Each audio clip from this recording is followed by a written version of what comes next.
সকালে যখন ঘুম ভাঙলো তখন দেখি সুমাইয়া আমাকে জড়িয়ে ধরে আছে। আমি উঠতে চেষ্টা করছি কিন্তু উঠতে পারছি না সুমাইয়ার কারণে, এত শক্ত করে জড়িয়ে ধরছে। আমি বললাম, এই সুমাইয়া সুমাইয়া। সুমাইয়া ঘুম ঘুম চোখে বলল, এত ডাকছো কেন, কি হয়েছে? আমি বললাম, এত ডাকছি কেন? তুমি ঘুমালে ঘুমাও, আমাকে তো যেতে দিবা। সুমাইয়া বলল, তোমার বউ যতক্ষণ পর্যন্ত না উঠবে তোমাকেও শুয়ে থাকতে হবে। আমি বললাম, এমন করে না লক্ষ্মী বউ, আমার অনেক সকাল হয়ে গেছে, প্লিজ ছাড়ো। সুমাইয়া বলল, ধুর, তোমার জন্য কি এখন ঘুমাতেও পারবো না? আমি বললাম, তোমার জামাই এখন কফি খাবে, যাও কফি বানিয়ে আনো। সুমাইয়া বলল, কি? আমি বললাম, হ্যাঁ, তুমি না লক্ষ্মী বউ হতে চাও, তাহলে যাও, স্বামীর আদেশ মানো। সুমাইয়া বলল, আমি তো জীবনেও কফি বানাই নাই। আমি বললাম, বানাও নাই তো কি হয়েছে, এখন থেকে বানাবা। সুমাইয়া আমার উপর চোখ গরম করে বাথরুমে চলে গেল ফ্রেশ হতে। সুমাইয়া বলল, বাবু আজকে কফি না খেলে হয় না, আমি আগে ইউটিউব থেকে দেখে শিখে নিই, কালকে থেকে তোমাকে বানিয়ে খাওয়াবো। আমি বললাম, তাহলে এখন বুঝো আমি ছাড়া তোমাকে কোন ছেলে বিয়ে করতো? না পারো কিছু করতে, না পারো কিছু বাঁধতে। রাগ দেখিয়ে চলে গেল সুমাইয়া। এই সুযোগে আমি ফ্রেশ হতে লাগলাম। কিছুক্ষণ পর সুমাইয়া হাতে করে একটা মগ কফি নিয়ে আসলো। আমি বললাম, এত বড় মগ নিয়ে আসছো কেন? সুমাইয়া বলল, তুমি না বললা কফি খাবা, খাও, জম্মের মতো কফি খাও, আর যেন বলতে না পারো কফি খাবো। আমি বললাম, না বাবা থাক, আমার কফি খাওয়া হয়ে গেছে। সুমাইয়া বলল, আমি বলেছি না খেতে, খাবি নাকি শরীরে ঢেলে দিব? আমাকে এত কষ্ট দিয়ে এখন বলেছে কফি খাবে না। আমি বললাম, আমার লক্ষ্মী বউ না, ভালো এমন করে না প্লিজ। সুমাইয়া বলল, আজকে মাফ করে দিলাম, আর যদি কোনোদিন ঘুম থেকে উঠে কফির জন্য বায়না ধরো তাহলে কিন্তু খবর আছে তোমার। আমি বললাম, কফি খাওয়ার জন্য আজকে যে হিস্ট্রি করলা সারা জীবন আমার মনে থাকবে বাবা। সুমাইয়া কফির মগটা রেখে আমার কাছে আসলো।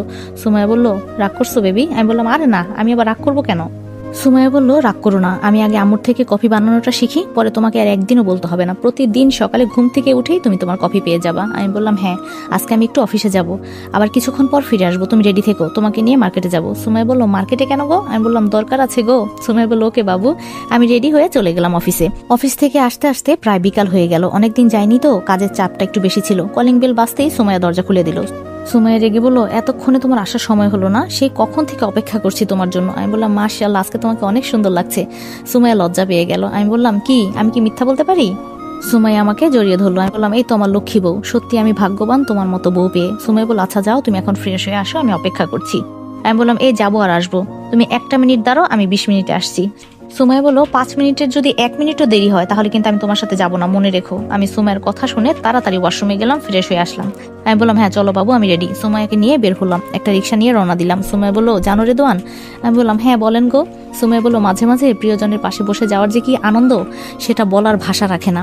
আমি সুমাইয়ার দিকে এক দৃষ্টিতে তাকিয়ে থাকলাম। সুমাইয়া বলল, এভাবে কি দেখো? আমি বললাম, তোমাকে যত দেখি ততই ভালো লাগে। আচ্ছা, তুমি কি দিনে দিনে সুন্দর হয়ে যাচ্ছ? আমার কথা শুনে সুমাইয়া মুস্কি মুস্কি হাসতে লাগলো। মার্কেট শেষ করে বাসায় আসলাম রাতে। আমি বললাম, সুমাইয়া? সুমাইয়া বলল, হ্যাঁ মহারাজা বলেন। আমি বললাম, এই শাড়িটা পরো তো, আজকে মার্কেট থেকে যে শাড়িটা আনলাম। সুমাইয়া বলল, কেন? আমি বললাম, পরতে বলেছি, পরবে নাকি? সুমাইয়া বলল, আচ্ছা তুমি বের হও, আমি পরছি। আমি বললাম, আমার সামনে পরো। সুমাইয়া বলল, তাহলে থাক, আমি শাড়ি পরবো না। আমি আর কোনো কথা না বলে বের হয়ে গেলাম। একটু পর সুমাইয়া বলল, হয়ে গেছে, এবার তুমি ভিতরে আসতে পারো। গিয়ে দেখি সুমাইয়াকে কালো শাড়িতে একদম পরীর মতো লাগছে। সুমাইয়া বলল, কেমন লাগছে আমাকে? আমি বললাম, তোমাকে যতই দেখি শুধু দেখতে ইচ্ছা করে, তোমাকে দেখার স্বাদ আমার কোনো দিন মিটবে না সুমাইয়া। সুমাইয়া বলল, আর দেখতে হবে না, এখন সাহেব আপনি পাঞ্জাবি পরেন। আমি বললাম, হ্যাঁ। আমি সুমাইয়ের সামনে কাপড় চেঞ্জ করলাম। সুমাইয়া আমার দিকে এক দৃষ্টিতে তাকিয়ে আছে। আমি বললাম, এভাবে না দেখলেও তো পারো। সুমাইয়া বলল, আমার স্বামীকে আমি দেখবো, তাতে তোমার কি? আমি বললাম, আমাদের জুটিটা পারফেক্ট, কালো শাড়ি, কালো পাঞ্জাবি। সুমাইয়া বলল, হ্যাঁ চলো, আম্মুর কাছ থেকে দোয়া নিয়ে আসি। আমি বললাম, হ্যাঁ চলো। নিচে গেলাম। আমাদের দুজনকে এই সাজে দেখে আম্মু বলল, মাশাআল্লাহ, তোদের দুজনকে খুব ভালো বানিয়েছে। আমি আর সুমাইয়া আম্মুর পায়ে হাত দিয়ে সালাম করলাম। ওট ওট, বেঁচে থাক, দোয়া করি তোদের জীবন খুব সুখের হোক। সুমাইয়ার মাকেও সালাম করে রুমে গেলাম।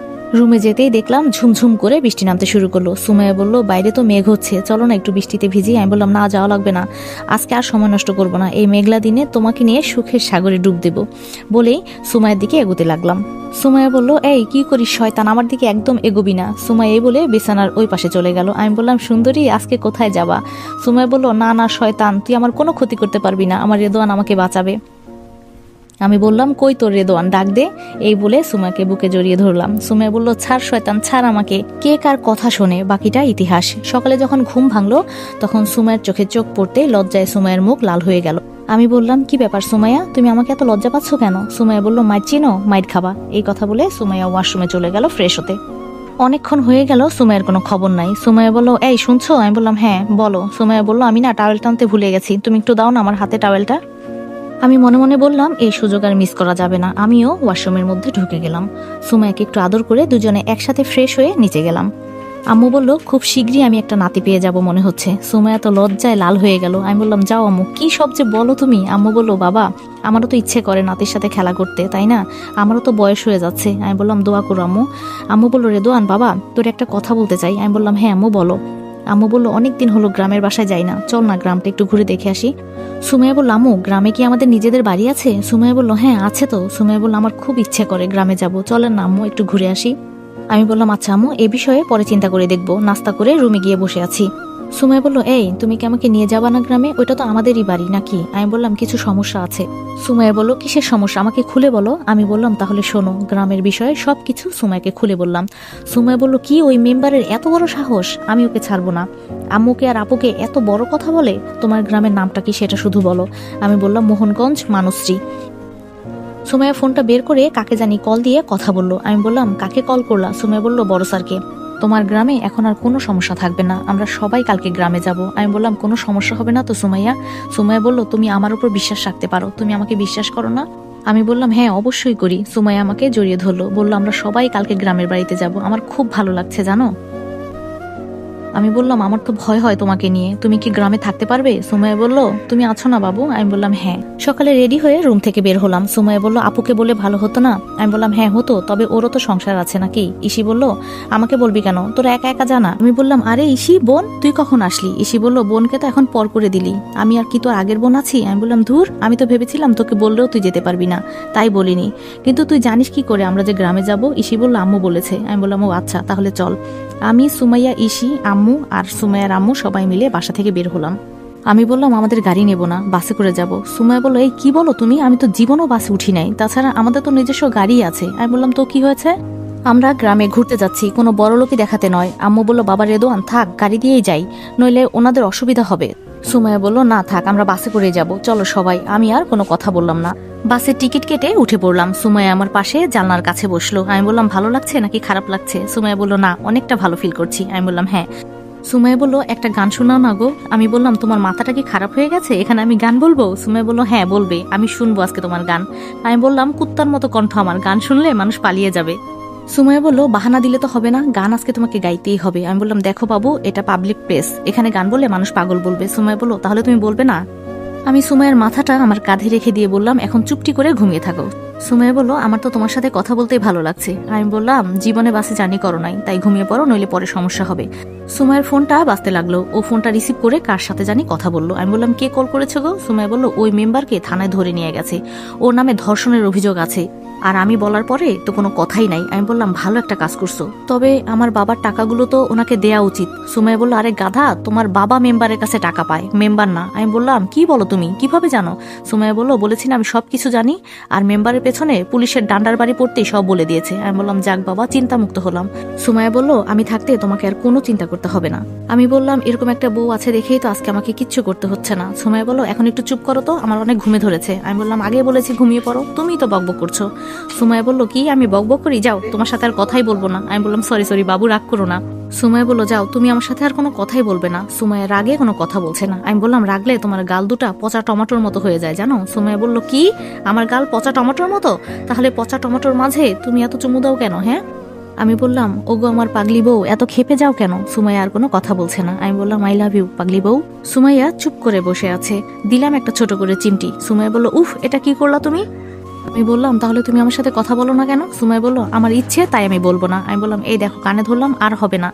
সুমাইয়া বলল প্রতিবারই তুমি একই কথা বলো। আমি বললাম আজকে মাফ করে দাও, আজকের পর থেকে এই কথা আর বলবো না। সুমাইয়া বলল আমার সাথে ধমকে সুরে কথা বলা যাবে না, আমার উপর রাগ দেখানো যাবে না, মনে থাকবে তো? আমি বললাম অবশ্যই মনে থাকবে গো। দেখতে দেখতে বাস মোহনগঞ্জ চলে আসলো। একটা অটো নিয়ে বাড়ির দিকে রওনা দিলাম। আমাদের বাড়ির সামনে এসে অটো থেকে নামলাম। আম্মু বলল সবকিছু তো ঠিকই আছে দেখছি, মেম্বার তাহলে কিছু করে নাই? আমি বললাম হ্যাঁ আম্মু, কিন্তু অনেক ময়লা জমে আছে। শাশুড়ি বলল এটা কি আপনাদের বাড়ি বিয়ান সাহেবা? আম্মু বলল হ্যাঁ অনেকদিন আসি নাই তো এজন্য ময়লা জমে আছে। ইসি বলল ভাইয়া চল সবকিছু পরিষ্কার করতে হবে। সুমাইয়া বলল আমিও তোমাকে সাহায্য করব। আমি বললাম না দরকার নেই, তুমি এমনি কাজ করতে পারো না। সুমাইয়া বলল তাও করব, আমরা সবাই মিলে বাড়িটা পরিষ্কার করব। ইসি বলল, ভাইয়া পানির ট্যাঙ্কিটা মনে হয় নষ্ট হয়ে গেছে। আসলে আমার বাবা বোনকে অনেক ভালোবাসতো, এজন্য বাবা আমাদের নিজের বাড়ির ভেতরেই বাথরুম দিয়েছিল। আমি বললাম আমি বাজার করে আসছি আর মেকানিককে বলে আসবো আসতে। সুমাইয়া বলল, না তুমি যাবে না, আমি একা একা থাকতে পারবো না। আমি বললাম এই যাবো আর আসবো, আর কোনো কিছু দরকার হলে ইসিকে বলবে। ইসি বলল, আরে ভাবি আমি আছি তো, ভাইয়া তাড়াতাড়ি যাতো। আমি বাজারের উদ্দেশ্যে রওনা দিলাম। বাজার করে আবার বাসায় আসলাম। আমার রুমটা একটু ছোট, আগে তো একা থাকতাম, এজন্য বাজারগুলো মায়ের হাতে তুলে দিয়ে রুমে গিয়ে দেখি সুমাইয়া শুয়ে আছে। আমি বললাম, সুমাইয়া তোমার আবার কিছু হয় নাই তো? সুমাইয়া বলল, না গোসল করবো, শরীরটা ভালো লাগছে না। আমি বললাম মেকানিক এসে গেছে, আর কিছুক্ষণ পরেই বাথরুম ঠিক হয়ে যাবে। সুমাইয়া বলল, গ্রাম এত সুন্দর হয়, আমার তো জানাই ছিল না। আমি বললাম, আচ্ছা তুমি ঘুমাও, আমি গিয়ে একটু দেখে আসি। সুমাইয়া আমাকে টান দিয়ে বুকের মাঝে নিয়ে জড়িয়ে ধরলো। সুমাইয়া বলল, তোমাকে ছাড়া আমি ঘুমাতে পারি না, তুমি জানো না? আমি বললাম, আচ্ছা বুঝলাম বাবা, এখন একটু কাজ করতে দাও। সুমাইয়া বলল, না চুপ করে শুয়ে থাকো। ফোনটা বের করে দেখি সুমন কল দিয়েছে। আমি বললাম, হ্যাঁ সুমন বলো। সুমন বলল, স্যার আপনি কই? আমি বললাম, আমি তো গ্রামে চলে আসছি, কয়েকদিন একটু কষ্ট করতে পারবে না? তুমি একটু দেখাশোনা করো, আমি আসছি, কোনো সমস্যা হলে আমাকে জানাবে। সুমন বলল, স্যার তা না হয় দেখে নেব, কিন্তু আপনার সাইন দরকার ছিল। আমি বললাম, রেখে দাও, ওইটা এই ধরো আমি 3-4 দিন পরে এসে করে দেব। সুমন বলল, ওকে স্যার। ফোন রাখার পর সুমাইয়া বলল, আমরা কি এখানে 3-4 দিন থাকবো? আমি তো ভেবেছিলাম 1 মাস থাকবো। আমি বললাম, আমার অফিস দেখাশোনা করবে কে? হ্যাঁ, এভাবে ব্যবসা চালালে সবকিছু লাটে উঠবে। সুমাইয়া মন খারাপ করে উত্তর দিল, হ্যাঁ। আমি বললাম, মন খারাপ করার কিছু নাই, তবে যখন আমরা সময় পাবো তখন গ্রামে চলে আসবো। সুমাইয়া বলল, সত্যি বলছো তো? আমি বললাম, হ্যাঁ। ইসি বলল, ভাইয়া মেকানিক চলে গেছে। আমি বললাম, ঠিক হয়েছে? ইসি বলল, হ্যাঁ ভাইয়া। আমি বললাম, আচ্ছা। সুমাইয়া বলল, চলো গোসল করবো আমি। আমি বললাম, তুমি একটু যাও, আমি একটু ঘুমাই। সুমাইয়া বলল, কি? আমি বললাম, আচ্ছা চলেন চলেন ম্যাডাম। সুমাইয়া আগে আগে যেতে লাগলো। আমি পেছন পেছনে গিয়ে বাথরুমের দরজাটা লাগাতেই ঠাস করে একটা শব্দ শুনতে পেলাম। সুমাইয়া বলল, ও মা গো, আমি গেলাম। আমি দৌড়ে গিয়ে দেখি সুমাইয়া পড়ে গেছে। ওকে জড়িয়ে ধরলাম। কিভাবে পড়লা? সুমাইয়া বলে, এটাকে বাথরুম বলে? আমার কোমরটা শেষ। আমি বললাম, আমি তো আগেই বলেছি গ্রামের সবকিছু উল্টাপাল্টা লাগবে তোমার কাছে, একটু দেখে শুনে চলবা না? দিলে তো আমার কাজ বাড়িয়ে। সুমাইয়া বলল, এখন আমি কিভাবে গোসল করব? আমি বললাম, চুপ করে দাঁড়িয়ে থাকো। সুমাইয়াকে আমি নিজ হাতে গোসল করিয়ে বিছানায় শুয়ে দিলাম। আমি বললাম, তুমি একটু শুয়ে রেস্ট করো, আমি আসছি। আমি বাজারে গিয়ে সুমাইয়ার জন্য ওষুধ নিয়ে আসলাম। আমি বললাম, এখন উল্টো হয়ে শুয়ে পড়েন ম্যাডাম। সুমাইয়া বলল, কেন? আমি বললাম, ওষুধ লাগাতে হবে, নাইলে তো কমবে না। সুমাইয়া বলল, আচ্ছা। আমি সুমাইয়ার পিঠে ওষুধ লাগিয়ে দিলাম। সুমাইয়া আমার দিকে তাকিয়ে আছে। সুমাইয়া বলল, এত যত্নবান কেন তুমি স্যার? আমি বললাম, আমার বউয়ের সেবা যদি আমি না করতে পারি তাহলে কিসের পুরুষ আমি? সুমাইয়া বলল, আসলেই সরি, আমার একটু দেখে শুনে চলা উচিত ছিল। আমি বললাম, হ্যাঁ এটা গ্রাম, মনে রাখবা। সুমাইয়া বলল, হ্যাঁ অবশ্যই মনে থাকবে। রাতে খাবার খেয়ে আমি রুমে শুয়ে আছি, সুমাইয়া আমার বুকে। সুমাইয়া বলল, আচ্ছা রেদওয়ান, ভালোবাসা কত প্রকার হয় বলতে পারো কি? আমি বললাম, এটা আবার কেমন প্রশ্ন? সুমাইয়া বলল, আরে বলো না। আমি বললাম, ভালোবাসার আবার কোনো প্রকার হয় নাকি? যে যেমন ভালোবাসতে পারে তার কাছে ভালোবাসা তত প্রকার, এর মাঝে কোনো প্রকার ভেদ নাই। সুমাইয়া বলল, তাহলে ভালোবাসার রং কেমন? এটা তো তুমি জানো তাহলে। আমি বললাম, আমার মতে ভালোবাসার রং লাল। সুমাইয়া বলল, কেন কেন? আমি বললাম, এই ভালোবাসার জন্য কত ছেলে মেয়ে যে জীবন দিয়েছে তার কোনো হিসাব নাই। কেউ হাত কেটে ফেলেছে, কেউ বুকের তাজা রক্ত দিয়েছে, আবার কেউ গলায় ফাঁসি দিয়েছে। সুমাইয়া বলল, তো তোমার কথাই ঠিক, ভালোবাসার রং লাল, কিন্তু ওরা ভালোবাসার মাঝে কি পায় যে ওরা জীবন দিয়ে দেয়? আমি একটা হাসি দিয়ে জিজ্ঞেস করলাম, তাহলে তুমি আমাকে ভালোবেসে কি পেয়েছো? সুমাইয়া বলল, আর বলতে হবে না। আচ্ছা, আমাদের ভালোবাসা তো অন্যদের ভালোবাসার মতো না, আমাদের ভালোবাসার রং কেমন? আমি বললাম, অসীম, যেটার কোনো সীমা নাই। সুমাইয়া বলল, হ্যাঁ আমি তোমাকে অনেক ভালোবাসি। আমিও বললাম, আমিও তোমাকে অনেক ভালোবাসি। আমি বললাম, থাক সুমাইয়া, এসব বলা বন্ধ করো। সুমাইয়া হঠাৎ থেমে গিয়ে বলল, কেন, তোমার ভালো লাগছে না? আমি বললাম, ভালো আবার কার না লাগে, কিন্তু তুমি আজকে অসুস্থ, তাই আমি চাই না। সুমাইয়া বলল, বুঝে গেছি। ও কান্না করে দিল, বলল, তুমি আমাকে এত ভালোবাসো কেন বলো তো? আমি বললাম, একটা মেয়েকে শুধু ভালোবাসলেই হয় না, তার কি চাওয়া কি পাওয়া সবকিছু খেয়াল রাখতে হয়। সুমাইয়া বলল, তুমি আমার কাছে আমার পৃথিবীর সবচেয়ে বেস্ট স্বামী। আব্বু যখন বেঁচে ছিল তখন সত্যি কথাই বলতো, দেখিস এই ছেলেটা তোকে অনেক ভালোবাসবে, কোনোদিন বিপদে তোকে ছেড়ে যাবে না, জীবন দিতেও কোনোদিন দ্বিধা করবে না তোর জন্য। আমি বললাম, আমার জন্য আঙ্কেল মারা গেছে, সত্যি আমি অনেক অনেক সরি, আমাকে মাফ করে দিও। সুমাইয়া বলল, আরে কি যে বলো, ওনার হায়াত কম ছিল, এজন্য উনি মারা গেছে, এখানে তোমার দোষ নেই, এটাই হওয়ার ছিল। এখন এসব পিছনের কথা ভেবে আর কষ্ট পেও না। আমি বললাম, হ্যাঁ সরি, এখন অনেক রাত হয়ে গেছে, ঘুমাও। সুমাইয়া বলল, হ্যাঁ। এভাবে দেখতে দেখতে 4 দিন চলে গেল। আর একটা বিষয় জেনে খুব অবাক হলাম, মেম্বারের মেয়েকে নাকি তার স্বামী বন্ধুদের দিয়ে ধর্ষণ করিয়েছে আর মেরে ফেলেছে, কারণ বিয়ের পরেও নাকি অন্যদের সাথে শারীরিক সম্পর্ক করত। এসব মেয়েদের সাথে এমনই হওয়া উচিত। সকলে সবাই মিলে একত্রে বসে আড্ডা দিচ্ছি। আমি বললাম, আম্মু বিকালে কিন্তু চলে যাব, এমনিই অনেক দেরি হয়ে গেছে। ইসি বলল, ভাই আর কয়েকটা দিন থাকি না? আমি বললাম, একদম না, এমনি ব্যবসা ফেলে চলে আসছি। ইসি বলল, ভাবি ভাইয়াকে কিছু বলো না। সুমাইয়া বলল, তোমার ভাই আমার কথা কত শুনে। আম্মু বলল, আবার কবে আসবি? আমি বললাম যখন অফিস ছুটি থাকবে, মানে বেশি কাজের চাপ না থাকবে, তখন আবার আসবো। বিকালে রুমে গিয়ে রেডি হতে লাগলাম। সুমাইয়া বলল, আমি এখন ঢাকায় গিয়ে কি করবো গো? আমি বললাম, যখন তোমার পথ শেষ হয়ে যাবে ছেড়ে দিবে, তুমি আর আমি মিলে দুজনে অফিসে দেখাশোনা করব।